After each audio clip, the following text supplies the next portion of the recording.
आणि ब्रेकनंतर आपण बघूयात एक महत्त्वाची बातमी अशी की जामिनासाठी लाच मागणारे एसीबीचे अधिकारी जे आहेत मागणारे जे ते एसीबीच्या जाळ्यात आलेले आहेत.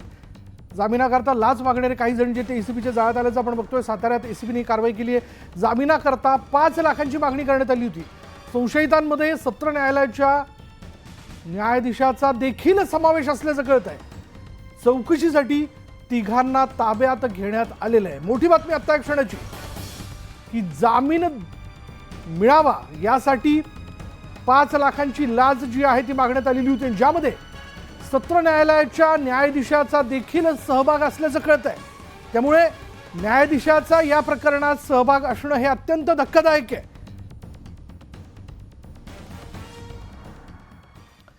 तर पुढे बातमी मुंबईकरांसाठी महत्त्वाची बातमी अशी आहे की मुंबईमधील सिद्धिविनायक मंदिर जे ते 5 दिवसांसाठी बंद ठेवण्यात येत आहे.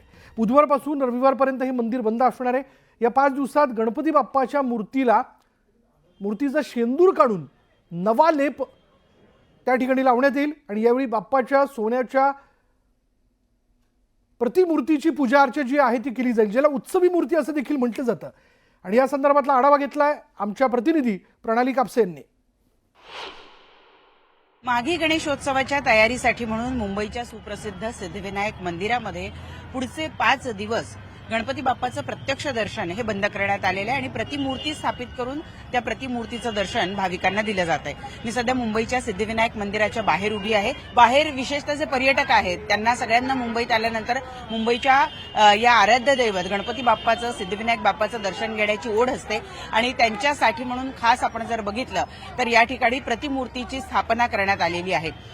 दरवर्षी माघी गणेशोत्सवाच्या पूर्वी माघी गणेशोत्सवाच्या तयारीचा भाग म्हणून गणपती बाप्पांची सिद्धिविनायक बाप्पाची जी मूर्ती आहे तिच्यावरचा सिंदूर लेपनाचा कार्यक्रम हा पार पडत असतो. आज 11 तारखेपासून ते 15 तारखेपर्यंत म्हणजे रविवारपर्यंत गणपती बाप्पाची जी प्रत्यक्ष मूर्ती आहे त्या मूर्तीवर सिंदूर लेपनाचा कार्यक्रम जो आहे तो केला जात असतो. म्हणजे मूळ जे शेंदूर बाप्पाला आहे ते शेंदूर काढून नवीन शेंदुराचा थर जो आहे तो मूर्तीवर लावला जातो आणि ही प्रक्रिया करण्यासाठी म्हणून 5 दिवसाच्या कालावधीमध्ये बाप्पांचा जो गाभारा आहे तो बंद ठेवण्यात आलेला आहे. गाभाऱ्याच्या आतमध्ये ही सगळी प्रक्रिया पूर्ण होत असते. गाभाऱ्याच्या बाहेर आपण पाहतोय की बाप्पाची प्रतिमूर्ती ही जी मूर्ती आहे ही सिद्धिविनायक बाप्पाची जी मूळ मूर्ती आहे तेवढ्याच आकाराची परंतु तशीच अशी सोन्याची मूर्ती आहे आणि या सोन्याच्या मूर्तीचं दर्शन आता भाविकांना दिलं जात आहे. अगदी तशीच्या तशी असलेली ही मूर्ती भाविकांचं लक्ष आकर्षित करणारी तर आहेच, परंतु मुंबईत आल्यानंतर सिद्धिविनायक बाप्पाचं दर्शन घ्यावं अशी जी प्रत्येक भाविकाची इच्छा असते त्यात कुठेही अडथळा येऊ नये म्हणून मंदिर प्रशासनाच्या वतीनं ही सगळी तयारी करण्यात आलेली आहे.